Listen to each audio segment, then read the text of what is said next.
بسم اللہ الرحمن الرحیم۔ السلام علیکم اسٹوڈنٹس۔ آج ہم کانگریسی وزارتوں کا مسلمانوں کے ساتھ رویہ ڈسکس کریں گے۔ سب سے پہلے ہم اس کے پس منظر کی طرف جاتے ہیں کہ اس کے پس منظر میں کیا تھا۔ جب ہندوستان کی ہندو مسلم تاریخ کا اگر ہم جائزہ لیں تو ہمیں کوئی بھی ایسا موقع جو ہے نظر نہیں آتا جہاں ہندوؤں نے مسلمانوں کے ساتھ برا سلوک روانہ رکھا ہو، کیونکہ مسلمانوں کی اور ہندوؤں کی جو ہے کبھی بھی آپس میں ایک دوسرے کے ساتھ نہیں بن سکی، کیونکہ ہر لحاظ سے مسلمان اور ہندو جو ہیں وہ ایک الگ قوم ہے، اور انہوں نے مسلمانوں کے ساتھ ہمیشہ سے ہی برا سلوک رواں رکھا۔ وہ ہندی اردو جھگڑا ہو یا تقسیم بنگال ہو یا نہرو رپورٹ ہو یا تحریک خلافت، لیکن 1937 میں جب کانگریس کو وزارتیں ملیں تو انہوں نے جو ایک رہی سہی کسر بھی تھی وہ بھی پوری کر دی، اور ان کی یہ جو وزارتیں تھیں الیکشنز کے بعد ان کی وزارتیں 2 سال کے لیے قائم کی گئی تھیں، جو کہ 1937 ٹو 1939 تک قائم رہی تھی، اور اس کے دوران جو ہے انہوں نے مسلمانوں کے ساتھ بے پناہ زیادتیاں کی تھیں، اور مسلسل جو ہے وہ گزشتہ زیادتیوں کو بھول گئے تھے، اور انہیں اب صاف نظر آ گیا تھا کہ آج تو کانگریس کو مکمل اختیارات حاصل ہیں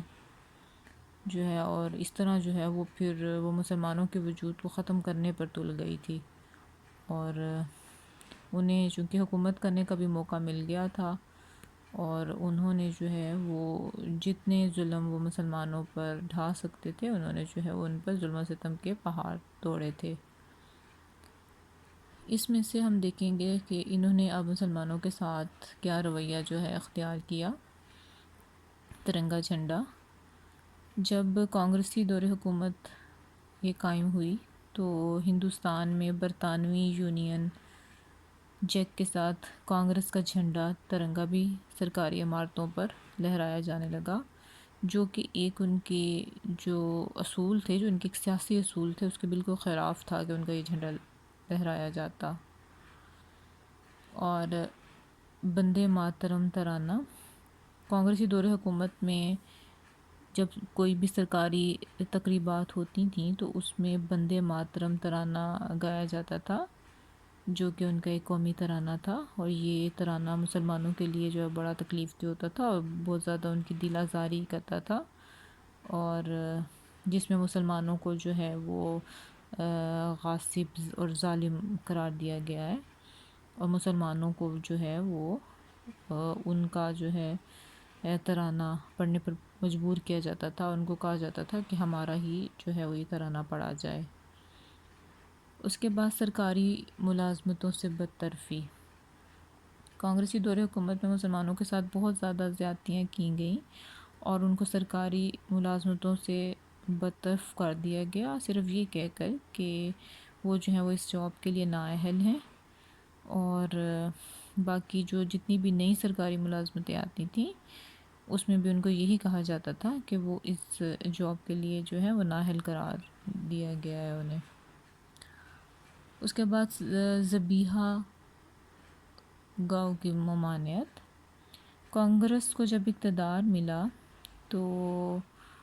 ہندوؤں نے ہندوستان میں رام راج کا خواب پورا کرنا شروع کر دیا، اور مسلمان جب بھی گائے ذبح کرتے تو ہندو مسلم فسادات شروع ہو جاتے تھے، اور کئی بیچارے مسلمان عید کے مواقع پر جو ہے وہ کچھ بھی نہیں کر سکتے تھے، اور بہت زیادہ جو تھا وہ فتنہ پھیلتا تھا اگر کوئی گائے جو تھا وہ ذبح کرتا تھا، اور انہوں نے باقاعدہ طور پر اس کی ایک سزا جو تھی وہ مقرر کر دی تھی کہ اگر کوئی اس طرح کرے گا تو اس کی سزا انہوں نے موت قرار دی تھی۔ مسلم لیگ کے خاتمہ کی کوشش، اس دور حکومت میں مسلمانوں کی جو اس وقت کی ایک واحد جماعت تھی آل انڈیا مسلم لیگ، انہوں نے جو ہے وہ اس کو بھی ختم کرنے کی پوری کوشش کی اور اس کے خلاف ایک زبردست قسم کا پروپگینڈا مہم جو ہے اسٹارٹ کی، اور انہوں نے اس جماعت کو جو ہے وہ فرقہ پرست کہا گیا اور قرار دیا، لیکن اس کے باوجود جو ہے وہ آل انڈیا مسلم لیگ اور محمد علی جناح کو لوگوں کے دلوں سے نہ نکالا جا سکا، اور یہ جو تھی جماعت اسی طرح جو ہے وہ اپنا کام کرتی رہی جیسے کہ یہ شروع سے کرتی چلی آ رہی تھی۔ اس کے بعد ہندی کا بطور سرکاری زبان اجرا، جو ہندو تھے وہ 1867 سے اس کوشش میں لگے ہوئے تھے کہ ہندی کو سرکاری زبان کی حیثیت قرار دیا جائے، اور اب جب انہیں ایک حکومت مل گئی کانگریس کو تو اب وہ اپنی یہ خواہش کو پورا کرنا چاہتے تھے، اور وہ یہ چاہتے تھے کہ ہندی زبان کو رائج کیا جائے اور اردو کو مکمل طور پر نظر انداز کر دیا جائے تاکہ مسلمانوں کی تہذیب و تمدن کو ہی ختم کر دیا جائے۔ اور اس کے بعد مذہبی مقامات کی بے حرمتی، کانگریسی دور اقتدار میں مسلمانوں کے مذہبی مقامات کی بہت زیادہ بے حرمتی کی گئی، ان کی مسجدوں کو اور جتنے مندروں میں تبدیل کر دیا گیا، اور نمازوں کے اوقات میں وہ مساجد کے سامنے آ کر بینڈ بجاتے تھے اور باقاعدہ انہوں نے اجازت دی تھی کہ آپ مسجد کے سامنے جا کر ایسا کر سکتے ہیں۔ اور ہندوؤں کے مذہبی تہوار دیوالی ہے، ہولی ہے جیسے تہوار سرکاری سرپرستی میں منائے جانے لگے ان کے جو تھا کانگریسی دور اقتدار میں، اور مساجد میں حصور کا گوشت پھینک دیا جاتا تھا، اور یہاں تک کہ بہت ہی جو تھی بے حرمتی کی جاتی تھی ان کے مذہبی مقامات کی جہاں پر مسلمان نماز ادا کرتے تھے، اور جو ہے وہ جس حد تک وہ کر سکتے تھے انہوں نے اپنے دور حکومت میں مسلمانوں کو تنگ کیا۔ ودیا مندر اسکیم، اور اس کے علاوہ ہندوؤں نے ایک ایسا منصوبہ تیار کیا کہ وہ مسلمانوں کو ہندوؤں میں جذب کر لیا جائے، چنانچہ اس مقصد کے لیے انہوں نے ودیا مندر اسکیم کا اجرا کیا، جہاں چھوٹے چھوٹے ہندو اور مسلمان بچوں کو مشترکہ طور پر پنڈت جی سے تعلیم دلائی جاتی تھی، اور اس اسکیم کا مقصد ہی یہی تھا کہ مسلمان غیر شعوری طور پر ہندو رسوم کو قبول کرنے پر تیار ہو جائیں، یعنی جو ودیا مندر اسکیم تھی اس کا مقصد ہی یہی تھا کہ مسلمانوں کو غیر شعوری طور پر اپنے اندر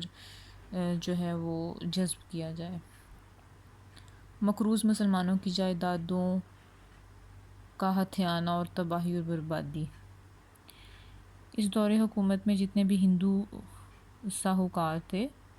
انہوں نے مقروض مسلمانوں کی جائیدادیں جو ہے وہ سود کے چکر میں ہتھیا لی تھیں، اور اس طرح انہوں نے جو مسلمان مزارعین پر ہندو جاگیرداروں نے بے پناہ زیادتیاں کی تھیں، یہاں تک کہ انہوں نے ان کی جائیدادیں اور مکانات جو تھے وہ چھین لیے تھے، کچھ تباہ و برباد کر دیے تھے، ان کو آگ لگا دی، اور جو بیچارے مسلمان تھے وہ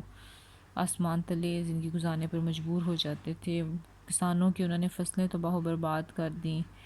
اور اس طرح وہ بیچارے پکی پکائی جو فصل ہوتی تھی اس سے ہاتھ دھو بیٹھتے تھے، یعنی جس حد تک وہ ظلم کر سکتے تھے مسلمانوں پر انہوں نے کیا، یہاں تک کہ انہوں نے مسلمانوں کا معاشی استحصال کیا۔ مسلمانوں کی پہلی ہی حالت اس دور میں بہت زیادہ پسماندہ تھی، یہاں تک کہ جو کانگریسی حکومت ہے انہوں نے ان کے کاروباروں پر بھاری ٹیکس عائد کر دیے، اور ان کو کہا کہ آپ یہ جو ہے وہ بھاری ٹیکس ادا کریں گے، اور ہندو جو بھی کاروبار کرتے تھے ان پر کسی قسم کو کوئی بھی محصولات وغیرہ لاگو نہیں کیے جاتے تھے، اور اس وجہ سے جو مسلمان ہیں وہ معاشی لحاظ سے بہت ہی پیچھے رہ گئے تھے ان سے، اور الغرض جتنے بھی یہ تمام جو حالات تھے انہوں نے مسلمانوں کے اندر ایک نئی اسپرٹ پیدا کر دی، اور یہاں تک کہ مسلمان آپس میں یونائٹ ہو گئے، اور انہوں نے اب یہ فیصلہ کر لیا کہ ہم اب اس طرح جو ہے وہ ان کے مظالم کے اندر نہیں رہ سکتے، اور اب ہمیں جو ہے وہ الگ ہونے کی ضرورت ہے، اور انہوں نے اپنے لیے ایک الگ وطن کا جو ہے وہ مطالبہ کر لیا، ٹھیک ہے، جو کہ اس کے فوراً بعد ہی جب انہوں نے یوم نجات منائی تھی 1939 میں، اس کے فوراً بعد ہی جو ہے وہ قرارداد پاکستان جو ہے وہ اس کی طرف جو ہے وہ ایک قدم جو تھا وہ بڑھایا انہوں نے، جو کہ پاکستان کے قیام کی جو وجہ بنا تھا۔ اور اس کے ساتھ ہی اللہ حافظ، اور نیکسٹ لیکچر میں ہم جو ہے وہ اگلا ٹاپک ڈسکس کریں گے۔